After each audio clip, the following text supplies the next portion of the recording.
de retour maintenant pour une deuxième méthode de programmation des scènes. La méthode juste précédente, on était en mode P pour preset, donc ça c'était la première mémoire et B était la deuxième mémoire qu'on échangeait de A à B pour pouvoir faire nos presets. Une autre méthode, ça c'est en fait la méthode P est manuelle, donc on doit prendre un livre et s'assurer d'être à la bonne scène au bon moment et puis de suivre les scènes une à une.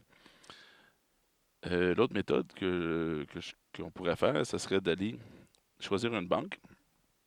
Ce que je vais faire, c'est que je vais mettre les mêmes trois types d'éclairage qu'on avait au départ. Donc, on va programmer toutes les quatre mémoires, en fait, les quatre scènes qu'on avait dans notre théâtre, dans des chases. Ce que je vais faire, je vais dire chase. Je vais aller choisir un numéro de chase qui est le numéro 1 de type level parce que je veux les niveaux et non pas les mémoires. C'est un numéro chase, yes. Premier step, on avait les trois lumières de gauche ici qui allument. Enter. Deuxième step, les trois lumières de droite. Enter. Quatrième step, toutes les lumières impaires. Enter. Et la finale qui était toutes les lumières allumées. Enter.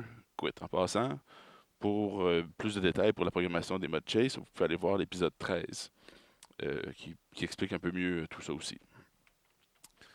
Donc, maintenant, on a toutes nos mémoires. Toutes les quatre scènes sont enregistrées dans un chase, mon chase 1. Si j'appuie sur Step, on voit ici la première scène. Il faut allumer.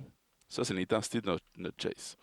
On voit le chase qui est fort, faible, fort, ici à gauche. J'ai fait deuxième step, ces trois lumières-là. Troisième step, les lumières impaires. Et quatrième step, c'est toutes les lumières au total. Mais on voit qu'il y a un changement rapide. C'est instantané entre les scènes. On peut baisser le X-Fade qui est le temps entre chaque scène. Donc si j'appuie ici, on va avoir un changement graduel qui va se faire. Et non, ça ne sera plus instantané. Donc je peux déterminer le temps entre deux changements. Ça, c'est une autre méthode. On retourne à la 1. Donc si je veux excessivement rapide, je mets ça à 0. Et là, les changements sont instantanés, comme on peut voir. Autre truc, c'est si jamais je me suis trompé. Donc je fais la scène 1, scène 2, j'accroche scène 3, merde, je suis à la scène 2. On peut faire insert, step, pour revenir à la scène 2. Après ça, on s'en va à la scène 3. On enlève l'insert et on continue à la scène 4.